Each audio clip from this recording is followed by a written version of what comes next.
Hey everybody, Miss Hester here, and I wanted to give you a quick tutorial on one-step equations. Now this will not cover every single scenario you'll ever see, but it gives you an idea of the basics. We're going to start with finding out what x equals giving addition. So let's say I've got an x plus 7 and it's going to equal negative 8. Now the whole purpose about algebra is to find out what the x equals. So we want to get this x by itself. What I need to do in order to get x by itself is perform the opposite operation. So my operation here is a plus 7, and the opposite of plus 7 would be a minus 7. And if you recall in the fairness rule, what I do to one side, I must do to the other. So if I minus 7 here, I have to minus 7 here. Now the minus and the plus 7 on the left side will cancel out, leaving the x all alone. And then on the right side, I have a negative 8 and a negative 7. They don't cancel, in fact they combine. 8 negatives and 7 negatives will give me a negative 15. Alright, that was one example. Another example is sometimes the variable is on the opposite end of the equation. For example, we've got a 10 equals x minus negative 2. So instead of the x being on the left side, sometimes it's on the right side. No problem. But what we need to take care of first is this minus a negative here. And if we work with our LCO, leave it, change it, opposite, that minus minus turns into a change it, opposite, turns into a plus. And it's a really good idea to rewrite these kind of questions. 10 equals x plus 2. That way you don't get mixed up in all the signs and you can solve it quickly. So again, we want to get the x by itself, so I have to do the opposite of a plus 2. Well, that would be a minus 2. So if I do minus 2 on one side, I have to do it on the other to keep it equal and fair and balanced. This plus and minus 2 will cancel out, leaving x all alone on the right side. Now on the left side of the equals, we have 10 minus 2. That equals 8. So in this situation, 8 equals x, or x equals 8. Okay, I want to show you one more on the adding, subtracting, if I could fit it down at the bottom. Draw a little line here. Okay, let's say I've got a variable, but it's not x anymore. You can use any letter. For example, g. It's the same thing as an x, it's just now a g. If I take, of course there's a buzzer. If I take g minus 5 equals negative 14, it's just like the x. But now I want to get the g all by itself. So I do the opposite operation. Instead of doing a minus 5, the opposite would be a plus 5. What I do to one side, I must do to the other. Plus 5. Now this positive and negative 5 will cancel, and I have g, all by itself. And it's going to equal 14 negatives and 5 positives. Those will cancel each other out. 5 positives cancel out 5 negatives, and I've got negatives left over. If I subtract the 2, I'll see I have negative 9. So in this situation, g is equal to negative 9. Alright, so that's your adding and subtracting. Next I want to show you a multiplication and division. Alright, get a nice fresh sheet of paper here. Alright, multiplying. Alright, example is negative 5 times x, when they're next to each other that means times, equals 50. So negative 5 times something equals 50. In order to find out what that is, I have to get the x all by itself again.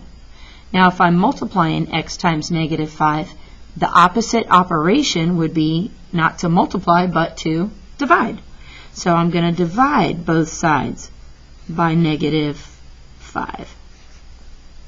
Negative divided by negative is a positive, and 5 divided by 5 is 1, giving me 1x all by itself. Then on the right side, positive 50 divided by negative 5 equals negative 10.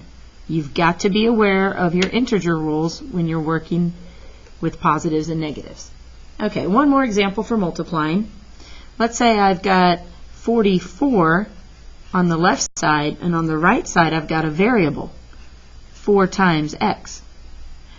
Just because the variable is now on the right side instead of the left, it doesn't matter. I still want to get the x by itself. So what's bothering the x is this times 4. To get rid of a times 4, I do the opposite. I divide by 4. What I do to one side, I must do to the other. So 4 divided by 4 is 1, leaving me with 1x over here. And it's going to equal 44 divided by 4, which is 11. Remember, you always want a positive x, not a negative x up here. So be aware of that. All right, last examples. Woohoo! We're going to do some division. Okay, let's say I have half of x equals 7. Doesn't that look like multiplying? But don't forget that 1/2 of x is the same exact thing as x divided by 2 equals 7.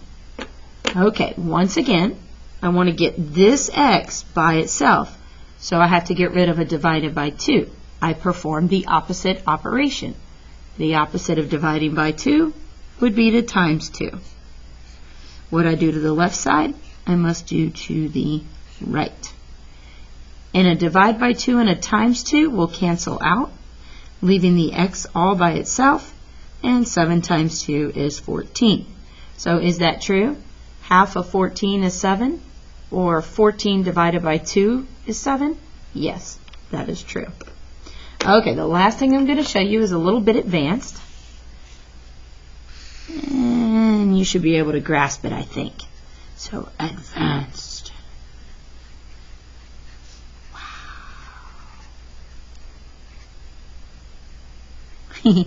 All right, goofy teacher. Okay, let's say I've got 3/5 x equals 9. Well, I still want to get the x by itself, and I want 1x. So I need to use something that's going to cancel out the 3/5.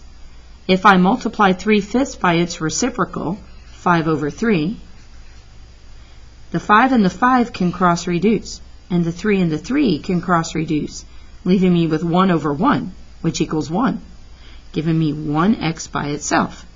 Now, if I times this side by 5/3, I also have to do the same thing to the right side, 5/3. Now we're into our multiplying rules. Multiplying fractions ain't no problem. It's the tops times the tops and the bottom times the bottom. Wait, 9 doesn't have a bottom, so we have to put a 9/1. 9 divided by 1, it still equals 9, but now I could use it as a fraction to multiply across. Okay. If you like, you can cross-reduce the 3 and the 9 to give you a 1. 3 divided by 3 is 1. 9 divided by 3 is 3. Now I'm reduced. 3 times 5, 15. 1 times 1, 1. So my x on the left is going to equal 15 divided by 1 on the right, which is 15. X equals 15. Now, would this reciprocal have worked up here at the top? Let's find out. If I take 1/2 and flip it, I get 2/1. Multiplying those two, 2 divided by 2 is 1 whole. So that's 1 whole x.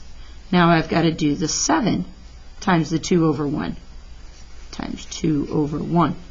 So 7/1 times 2/1 is equal to 14/1, which equals 14 divided by 1, 14. Does this match this? Yes, it does. All right, so that was a little bit of advanced stuff down here. You'll see that a bit in 7th grade. But I hope this tutorial video helps. Have a great evening.